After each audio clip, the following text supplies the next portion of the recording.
Oi, gente, tudo bom? Hoje a gente vai dar continuidade às nossas aulas e vamos continuar na narrativa, no conto, só que a gente vai sair do conto psicológico e vai conhecer uma outra forma de narrar histórias, que é a ficção científica. Muitos de vocês já conhecem, na verdade. Vou falar o nome de alguns filmes que eu acho que vocês já assistiram, certo? Matrix, Eu, Robô, De Volta para o Futuro e vários outros filmes que vocês já assistiram que são de ficção científica. Então a gente vai rapidinho agora passar para algumas características desse tipo de narrativa, certo? Ah, professora, mas a gente vai falar de filme? Não, a gente vai falar de conto e de romance de ficção científica. Porque toda história, antes de virar roteiro de filme, antes de virar filme, principalmente esses clássicos, geralmente eles foram escritos, né? Ou foram contos, ou foram romances, ou novelas escritas e depois foram adaptadas ao cinema, tá bom? Então, o que é a ficção científica? As raízes desse tipo de texto, ou seja, a origem desse tipo de história na literatura, se deu no início do século XIX, em 1818, com a escrita de um clássico que se chama Frankenstein, de Mary Shelley, né, da autora inglesa Mary Shelley, e o terror psicológico de Robert Louis Stevenson, que é um médico e um monstro, também muito conhecido, e os romances de Júlio Verne, que viraram filme também, que é Viagem ao Centro da Terra, certo? E a ficção científica narra fatos que podem acontecer em outro tempo ou espaço. Apresenta histórias fictícias. Como assim histórias fictícias e fantasiosas? Histórias inventadas.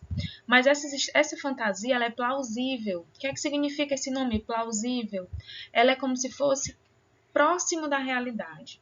Aquele filme que, mesmo tratando de coisas tão fantasiosas, você se pergunta, caramba, e já pensou se isso acontecesse mesmo? Você se pega acreditando naquilo dali, certo? E por que a gente acredita?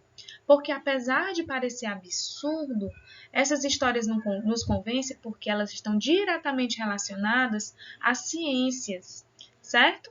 Então elas se ligam aspectos científicos da medicina, ou da tecnologia, ou da inteligência artificial, ou a questão das ciências que estudam a vida em outros planetas, da biologia, enfim, de vários aspectos científicos. Por isso que a gente se pergunta e até às vezes até acredita que um dia aquilo dali pode acontecer, certo? Essas histórias contêm descrição dessas pessoas, dos personagens e desses lugares, além de expressões que especificam esses tempos do passado ou do futuro, ou do agora. Trata do impacto da ciência. Essa ciência pode ser real ou inventada, ou misturar os dois, né? Existem muitos em que se mistura, né? No Dark, por exemplo, é uma série que tratava do tempo, da viagem no tempo, que está fazendo muito sucesso, mistura aspectos da ciência, mesmo estudos de Einstein sobre a relatividade do tempo, e claro que mistura de forma imaginária, fantasiosa, para criar a história que é uma fantasia, uma ficção, certo? Frequentemente usa-se robôs, viagens no tempo, guerras biológicas e transformações na natureza.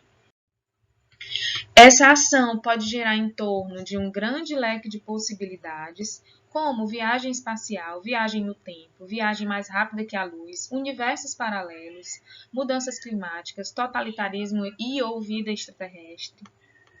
Esse tempo estabelecido no futuro em linhas do tempo alternativas ou no passado histórico. Então, pode se passar tanto no agora como no futuro, em linhas do tempo alternativas, ou no passado histórico, que contradizem os fatos históricos que a gente já conhece, como se o passado tivesse sido de outra forma, certo? Então, a partir dessa semana, a gente vai enveredar por esse caminho dos contos e do romance de ficção científica. Vamos começar hoje por um conto. Eu vou colocar aí no grupo qual é a atividade e a leitura que vocês vão fazer. Eu espero que vocês gostem.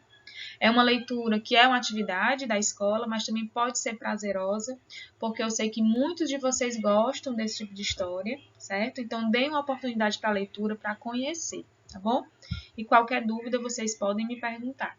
Um abraço.